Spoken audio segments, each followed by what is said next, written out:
you watched the Christmas greetings video, you know that myself, Loretta, and two or three of the other people that we train here at the castle are now prepping for the Revolution Powerlifting Syndicate's Vermont, New Hampshire Pro-Am Powerlifting Meet coming up in April. Today is, I think, February 10th or 11th, and I told you I'd give you some updates on how things are going. So that's what we're going to do this morning. Is just give you a real short look at what we've been doing to this point and how we're moving forward to competition day. So this is the gym. Some of you have seen the videos we've done down here. It's small, but we've got probably 2,000 pounds of Olympic weights, 5 bars. We have the powerlifting platform right here in front of the camera. We have Scottish stone lifting station, Smith machines. I've been lifting for quite a few years. In fact, I still hold an APA deadlift record for my weight and age in the state of New Hampshire.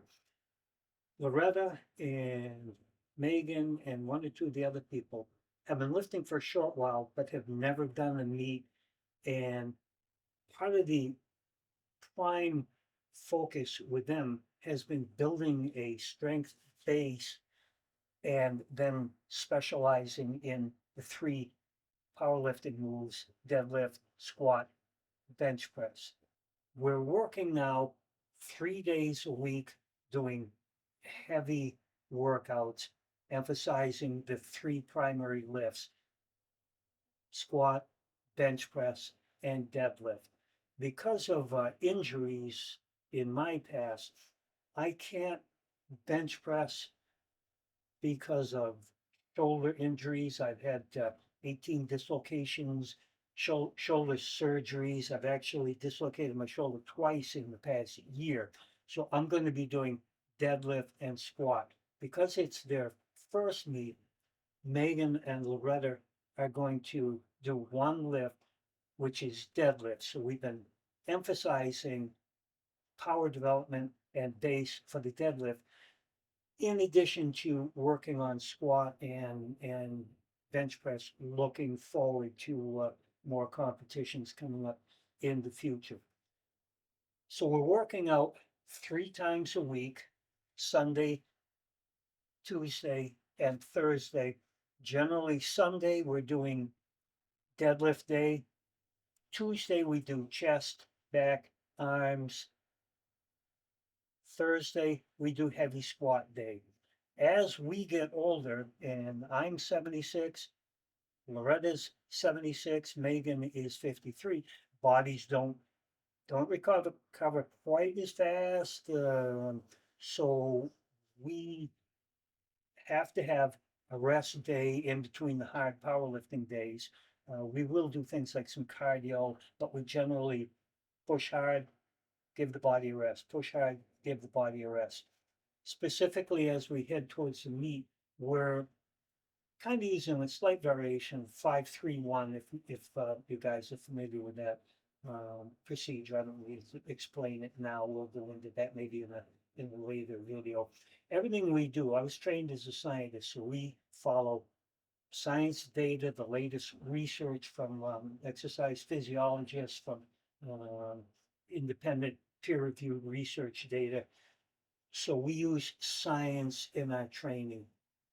We'll do things like um, rate of force development exercises, plyometrics, um, speed workouts to develop power as opposed to strength. So we'll balance power development with strength. A lot of you have asked what we do for nutrition, because again, I was trained as a scientist, and it's an area that we're very involved in. Loretta and I are strict vegetarians, but paying um, meticulous attention to both basic caloric needs, but then macro and micronutrients. We do some supplementation, which we won't go into at the moment. Uh, in terms of protein, we, that being myself, Loretta, and Megan, all use the 8 gram, 8 tenths of a gram per pound of body weight guideline for protein. So I only weigh 125 pounds. Megan and Loretta are in that 105, 107 pound range. So we're all going to be in that 90 to 100, 110 grams of protein a day, depending on the day. And that's going with the current guidelines developed by most of the sports nutrition and sports physiology research. In addition to the physical training, the actual pick it up, put it down, which is the basic weight training, strength building. We also work a lot on the mental component. Again, I've been a competitive athlete since grammar school and have worked a lot with the mental aspect of both high-end athletics and competition. So we work a lot with that component, especially as we look towards competition. And most of you are familiar with the fact that the mental component is what will get you from this level to the competitive or the championship level. So it's a combination between working the physical component and the mental component. So we're gonna just start getting the bar ready and jump into a squat day. Squat day, for those of you who are lifters, is usually the most demanding day out there. People love doing deadlifts because it's a raw, very primal lift. Squats, very often they're a grind and they're a real mental challenge. Some of you probably out there saying, well, why are they putting the belts on? Lifting belts are primarily used when we get up near your maximum lifts. They are used to brace the body before we do a hard squat or hard deadlift.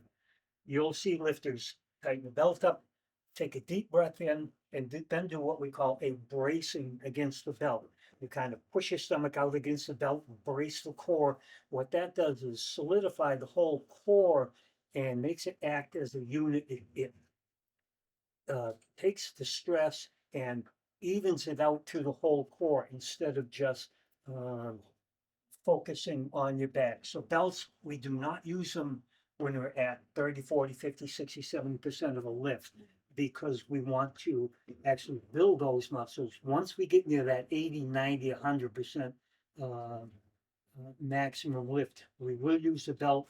You'll see lifters then, like I say, as they prep just before they do the lift, whether it's a deadlift or a squat, deep breath in, push against the belt, brace the core, and it creates what we call a Valsalva effect, which is complex, but will make the lifter able to deal with a lot higher weight and in a much more safe and biomechanically efficient manner. So as we move forward, we're going to keep it posted and put up a few more videos, give you an idea how this is going. Probably about 8 or 10 weeks ago, both Loretta and Megan were working with a deadlift max of around 100 pounds. In the last week or so, both of them have pulled 150-pound deadlifts, and we think we can probably get another 10, maybe 15 pounds on top of that for the meet, which it's a darn good lift when you consider the age. Again, both of us are 76, Megan at 53, and why do you? 54. 60, oh, okay, all right. So for those of you who are out there, again, who think you guys are so lucky that you're in shape and you can do this, you've heard us say it over and over again. We're no different than you are. We're not lucky. We don't have any special genetics. My body's held together with surgical steel and titanium. I've broken almost everything in my body. I don't have a lower back. I don't have a neck. And we lift for a lot of different reasons. It's for that quality of life, not the quantity. We spend our days hanging out with all the 20, 30-year-olds doing rock climbing, bicycling, chain pulling, and just having a life full of, you know, vigor and enthusiasm. Do we hurt a little more now? Yeah. Take a little longer to recover? Yeah. But at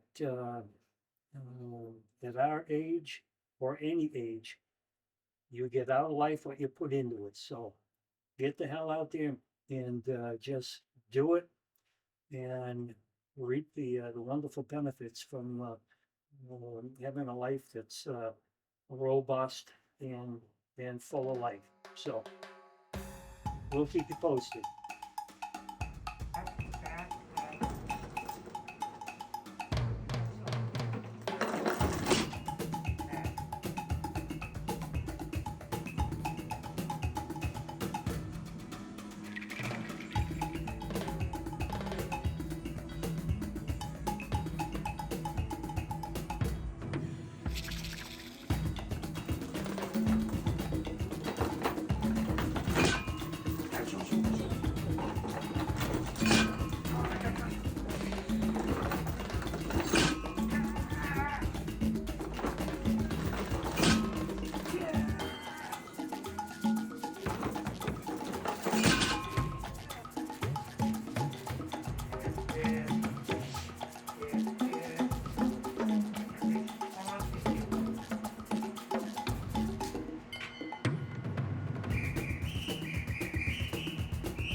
Big breath. Go, go, go, go. Keep going. You can do it.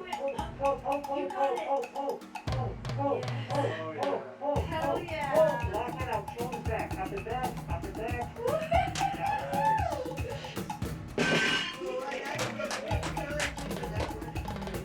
Wow. Good job.